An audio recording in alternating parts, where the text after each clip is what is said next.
Today's end time report is about the book of Luke, chapter 21, verse 25, in the King James Version of the Bible, which reads, "And there shall be signs in the sun, and in the moon, and in the stars, and upon the earth distress of nations, with perplexity, the seas and the waves roaring."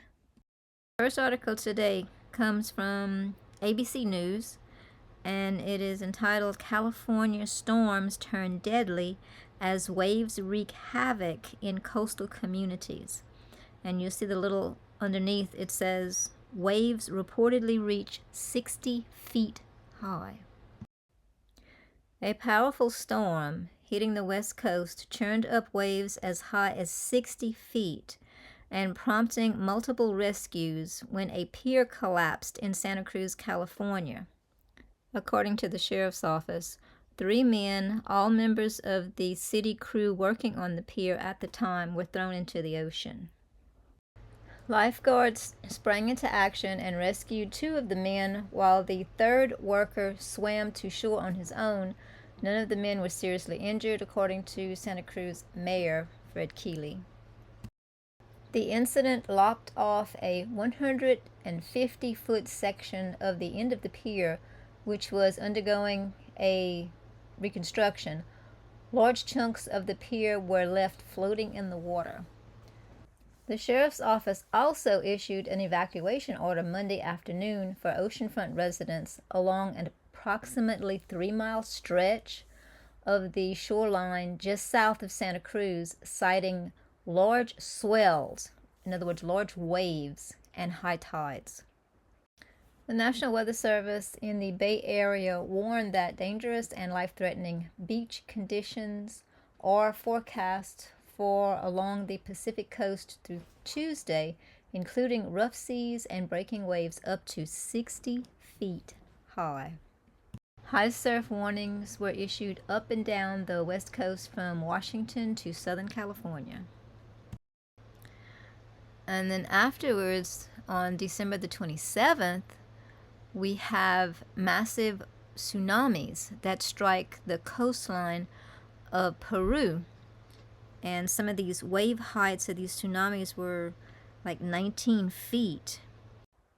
The coastline was affected for over 124 miles.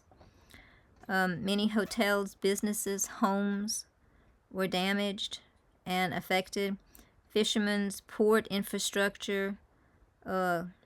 There are reports as many as 600 small boats could have been damaged, and at least 81 ports across the entire country were closed.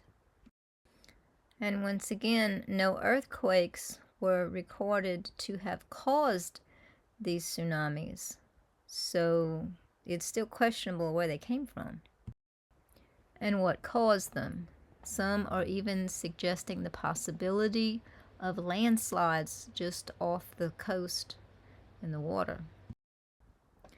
And another thing that's going on at the same time, a little further north, you have warnings of an underwater volcano off the west coast, and it's primed for eruption sometimes in 2025.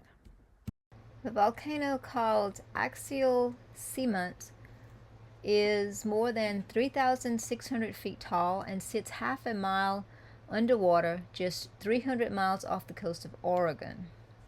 Experts made the prediction on December the 10th after detecting seafloor swelling around Axial that mimicked the level last seen immediately before the eruption of it in 2015.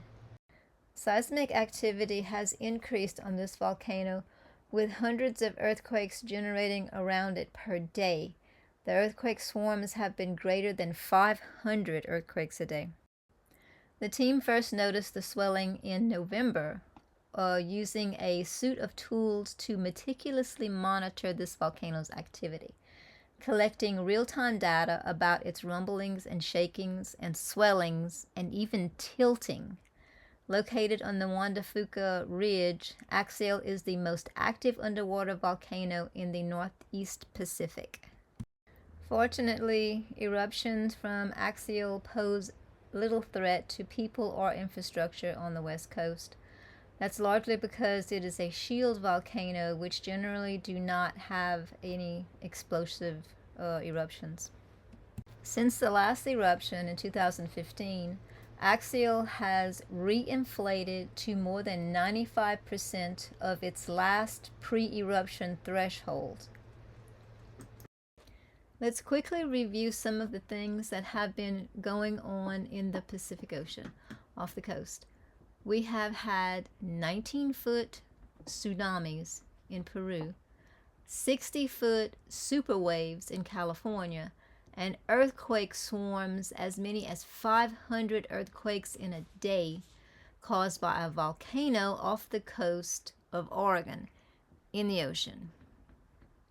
And on top of that, today we had 2 X-class solar flares off of the sun. One was an X 1.1 and the other was an X 1.5. And all I can figure out about what is really going on in the Pacific Ocean this December of 2024 is look at the Word of God in the Bible. In Luke chapter 21, verse 25 through 28.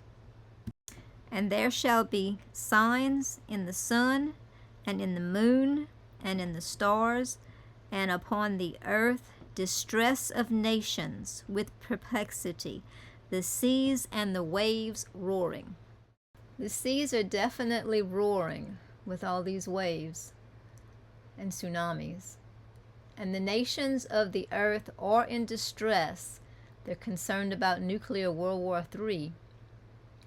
We also have had 2 X-class solar flares, and December ends with a black moon. Yes, I said that right. A black moon. That's what the last moon in this December on the 30th is called. A rare black moon, which is a term used for the second new moon in a calendar month. Then in verse 26, we see what happens next. Men's heart failing them for fear and for looking after those things which are coming on the earth, for the powers of the heaven shall be shaken. And in verse 27, and then shall they see the Son of Man coming in a cloud with power and great glory. These things that we have discussed will precede the Lord's return. We see in verse 28 of Luke, and when these things shall begin to come to pass, then look up and lift up your heads, for your redemption draweth nigh. These are all signs that will precede the Lord's return. He's coming for us, saints. Are you ready? Are you saved?